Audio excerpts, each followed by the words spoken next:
Welcome to Invest Insights. I'm Abby Melone. I'm joined today by Meredith Tucker, the Principal and Head of Entrepreneurial Services Group of KaufmanRossin, an accounting and consultancy firm based in South Florida. Don't forget to like this video and subscribe to our channel for more insights like these. Meredith, you were just mentioning to me offline that you've never been so popular amongst your clients, and I think that that is rightfully so. The CARES Act and the Payment Protection Program, the PPP, has caused a lot of confusion, and it's very difficult to navigate. What are the biggest concerns that you're getting from your clients, and how are you helping mitigate them? Hi, Abby. It's fun to be doing this today, so thanks for the invitation.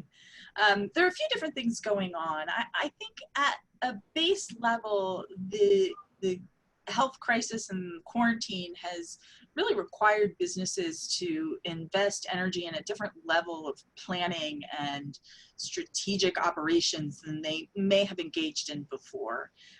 So I feel like some people are successful looking at the balance of cash they have in their bank account, and they have a good intrinsic understanding of how the business works. But now we're under such constraints that it's really forced our clients to engage in more precise cash flow planning, to take a step back and reconsider relationships with vendors and how they might look to change terms. They're having to look at suppliers and make sure that they have a pipeline in place for inventory. So in all of these ways, I think it really requires a more thoughtful approach, and that really requires resources, and that's where the accountants, I think, come into play here. The other thing you mentioned was the relief program with the PPP loans, and it is such an ever-changing landscape. It's almost hard to overestimate. You could be having a conversation on Monday with somebody, and by Tuesday morning, the rules have been turned upside down. And it's frustrating as a practitioner. You want to be able to tell people clearly, and certainly as an entrepreneur in uncertain times, you want to be able to know where you're starting from and make business decisions in a laid out way. But the name of the game today is really this sense of responsiveness and these agile businesses that are able to take the information as it comes and try and see what tomorrow looks like. It's an ongoing process for sure. And this unknowing is really impacting the business community, especially the entrepreneurial community here in South Florida, a community that has grown a lot over the past number of years. And it's so important to get us to the other side of the pandemic and get us into the recovery phase. Yeah. Where do you see the biggest impact to the small business and the entrepreneurial community? And how can we safeguard them to make sure that they help us get out of this economic downturn in post-COVID? Yeah, it's a great question, and it's hard. You pick up the paper, and it is one story after another about major restaurants and retailers that have closed down. I think first off, there's opportunity, right? There's still ample opportunity for the right types of industries. You look at grocery stores and manufacturers of partitions and cleaning supplies, and those businesses have seen a huge influx. I think also that for companies who are well capitalized, there could be tons of opportunity in the merger and acquisition space down here. That being said, there are enormous challenges. You can't sugarcoat that, and I think partially it is just through perseverance and working together. So whether it is a business that is now looking for non-traditional sources of financing, and they're able to, maybe sign a new venture with certain vendors or customers, it is requiring people to look at their business in a different way and get creative and see what works and what doesn't. And, nothing's really on autopilot anymore. So it's been a game changer, but I think we're going to see what comes next.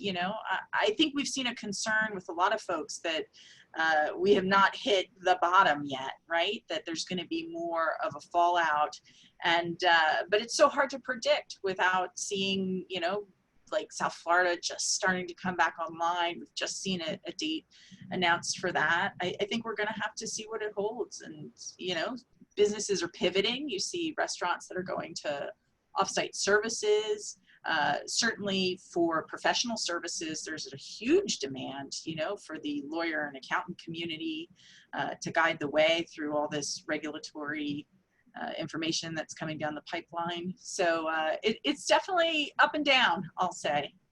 Yeah, and with all this uncertainty, it's really difficult for businesses to imagine what cash flow looks like in coming months, how to manage that cash flow. How are you interpreting the future for your clients? How are you trying to advise them on unique ways to manage finances in such uncertain times? Yeah, well, look, I think the basics of how you plan haven't changed, right? At the most foundational level, it is still putting pen to paper and charting out where you stand today and creating scenarios for what you think tomorrow might hold, and then revisiting that plan in a really disciplined way as you go, and making sure that at the right, sort of checkpoints, you're making changes however you need to. So those fundamentals, they were the same before this crisis happened. I think certainly it requires more care and more attention right now, and that's why you see so many people wanting to leverage the resources of their trusted advisors who can help turn this into a reality. There's certainly more to focus on. And so I think that is creating this sense of, overwhelm that we're all having. But that is the work. I really think it is just talking to people, increasing communication with your employees and all of the major, folks within your circle of influence for your business, and just some, good old fashioned work. One thing that we're watching out for is the possibility of migration to Florida and South Florida due to the pandemic, especially up in the Northeast where our traditional new joiners are coming from. They're finding that they might not want to be in such crowded, densely populated areas. They're able to benefit from the tax benefits of being based in Florida. But also the concept of workplace is changing. We're going to see a lot more work from home and remote working. So maybe this migration might happen a little bit faster or more profound than it has been happening, traditionally speaking. Would you agree with those sentiments? What does that mean for the entrepreneurial community in South Florida? Yeah, I couldn't agree more. It's been really interesting. We talked about being innovative in this new uncertain space, and certainly the way in which we work has been challenged, and in a very rapid way. So I remember prior to this, the big topic of conversation was open office environments and how that was influencing people from working. And now that's pivoted to how can we get partitions in between people to preserve that space. So look, I think that we've learned how to stay connected, and it took a little bit of a learning curve for some people. We got used to Zoom and Microsoft Teams, but what a tremendous thing to have really gotten everybody comfortable with, that there is now this greater sense of connectivity and online collaboration, and you have so many minds thinking of how you can meaningfully connect with somebody even through all these digital mediums. So I think that's an important piece, and we're going to have to see with the influx. Certainly the health and safety here is the primary focus right now, and it'll be interesting to see how it influences this coming back online process. I think we're still going to see caps down here for retail environments and businesses that might only allow for the 50% occupancy. So even if folks are moving down, maybe we'll see some stimulation of the real estate market, but more tempered in other places.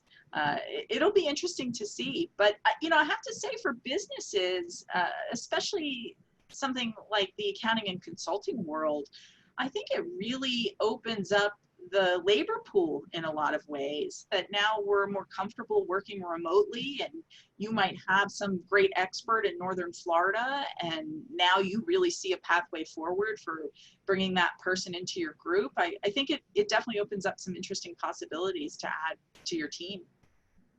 And should our viewers want to find out more information about KaufmanRossin, where would you direct them? Yeah, so we have set up a special COVID-19 related section on the KaufmanRossin website. So KaufmanRossin.com, you're going to find blog articles, news alerts, and a whole separate section of information that is constantly being updated since we're learning more every hour of the day, right? Absolutely. Well, thank you again. That was Meredith Tucker, the principal at KaufmanRossin. Don't forget to like this video and subscribe to our channel to watch more insights like these. My name is Abby Melone, and you've been watching Invest Insights.